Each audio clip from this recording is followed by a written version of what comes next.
ایک عرب مصنف لکھتے ہیں کہ جب غزہ کی جنگ شروع ہوئی تو میری بیوی نے مجھے کہا کہ جب غزہ کی جنگ ختم ہوگی تو ہم غزہ سے بہت سارے فلسطینی بچے لے آئیں گے اور ان کی اپنے گھر میں اپنے بچوں کے ساتھ پرورش کریں گے. تو وہ عرب مصنف لکھتے ہیں کہ میں نے گھر والی سے کہا کہ جب غزہ کی جنگ ختم ہو جائے گی تو ہم اپنے بچے غزہ بھجوا دیں گے اور اہل غزہ سے کہیں گے کہ ہمارے بچوں کی تربیت کریں. جو صاحب نظر ہیں، جو حقیقت اور معرفت کو جانتے ہیں، وہ یہ دیکھ چکے ہیں کہ جو کچھ غزہ میں ہوا ہے وہ ایک حیرت انگیز روحانی تاریخ ہے جو لکھی گئی ہے. 1400 سال کی اسلامی تاریخ ہو یا کئی ہزار سال کی انسانی تاریخ، آج تک انسان کی جنگی تاریخ میں کبھی ایسا نہیں ہوا کہ ایک اتنی چھوٹی سی قوم اتنے چھوٹے سے محدود علاقے میں قید ہو کر اس سرفروشی اور جانثاری اور جانبازی کے ساتھ عالمی طاقتوں کا مقابلہ کرے، اپنے آپ کو تباہ کروا لے، پوری قوم ہجرت پہ مجبور ہو جائے اور ہتھیاروں کا کوئی تقابل نہ ہو. ایک طرف لٹرلی تیر کمان ہو اور دوسری جانب ایٹمی ہتھیار.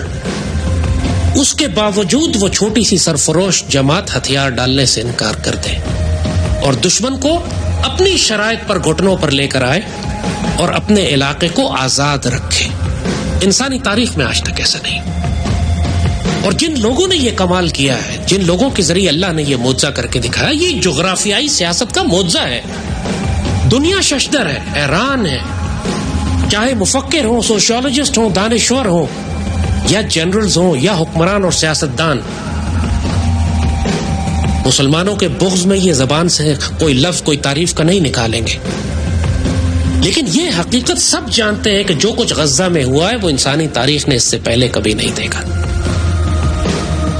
خاص طور پر مسلمان معاشروں کے لیے، مسلمان دانشوروں کے لیے، مسلمان جنرلز کے لیے جو گہرا سبق ہے اہل غزہ کی اس مزاحمت میں، اس پوری قوم کی اس جرأت، شجاعت اور دلیری میں اور اس کے ایمان میں، وہ ایک اتنا حیرت انگیز فینومینا ہے کہ جو قوموں کے عروج و زوال کے اسباب طے کرتا ہے. غزہ میں جو کچھ ہوا وہ غزہ میں محدود نہیں رہے گا. غزہ میں جو کچھ ہوا ہے اس کے اثرات صدیوں تک اگر دنیا قائم رہتی ہے تو انسان محسوس کرے گا. جیسے کہا کہ تاریخ اسلام میں یہ سرفروشی، یہ جانبازی، یہ اپنے آپ کو فدا کرنے کی خواہش، یہ غیرت، یہ دلیری، یہ شجاعت، تاریخ اسلام میں اس سے پہلے کبھی اس کی کوئی مثال نہیں ملتی. آپ صحابہ کرام کے بارے میں کہہ سکتے ہیں کہ وہ بہت دلیر اور شجاعت والے، اور سیدی رسول اللہ کے صحابی، اس میں کوئی شبہ نہیں کہ صحابہ کرام سے مقابلہ کیا ہی نہیں جا سکتا کسی بھی مسلمان قوم کا. اور جو کچھ اہل غزہ نے کیا ہے وہ ہمیں صحابہ کی یاد کرا دیتا ہے، اس سرفروشی اور جانبازی کی، کہ جو اس وقت ناقابل یقین واقعات آپ دیکھتے تھے کہ کہاں ایک چھوٹی سی مسلمان فوج نکلتی ہے عرب سے اور روم اور پرشین امپائرز کو تباہ کر کے رکھ دیتی ہے. جو غیرت اور دلیری کہ جب ایران کا بادشاہ بلاتا ہے مسلمان قاصد کو تو مسلمان قاصد اکڑ کر اپنے نیزے سے اس کا قالین کاٹتا ہوا اس کے سامنے جا کر کھڑا ہو جاتا ہے.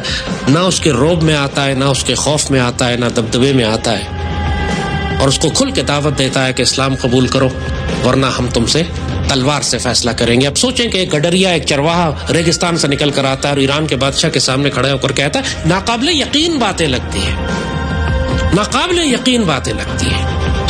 وہ لوگ نعوذ باللہ دیوانے نہیں تھے، انہیں کسی بات کا یقین تھا، حق الیقین تھا. ان کو مشاہدات کروا دیے گئے تھے، ان کو تاریخ اور تقدیر بتا دی گئی تھی، اسی لیے وہ اتنے کانفیڈنٹ تھے کہ ان کو معلوم تھا کہ ہم نے رومن اور پرشین امپائرز کو تباہ کر دینا.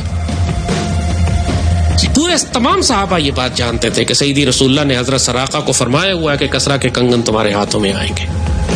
غزوہ خندق کے موقع پہ جب چاروں طرف سے فوجوں نے گھیرا ہوا تھا اور قرآن کہتا ہے کہ کلیجے اچھل کر حلق میں آ رہے تھے، اس وقت سیدی رسول اللہ نے فرما دیا تھا کہ روم اور کسرا اور پرشین اور رومن امپائر جو ہے وہ تمہارے پیروں تلے روندی جائے گی.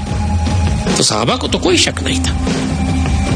وہ فیتھ، وہ یقین، وہ ایمان، وہ کانفیڈنس جو سیدی رسول اللہ کے اوپر اس امت اور اس جماعت کو تھا، وہ وجہ تھی کہ اس جماعت نے وقت کی سپر پاورز کو شکست دی.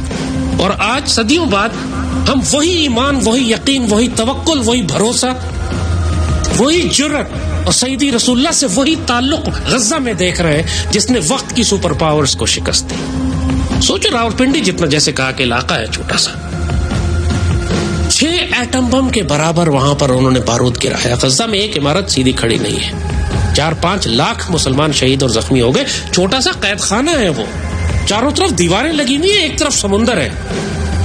اس قید خانے کے اندر بند کر کے اس قوم کے اوپر جب پوری دنیا کی بڑی بڑی دجالی طاقتوں نے اپنے جدید ترین ہتھیار اس کے ساتھ 15 مہینے 1 سال سے زائد ان کے اوپر اس طرح بمباری کرتے رہے کہ یقین نہیں تھا کہ نیچے کوئی انسان، کوئی چڑیا، کوئی چرند، کوئی پرند، کوئی زندہ بھی بچے گا کہ نہیں.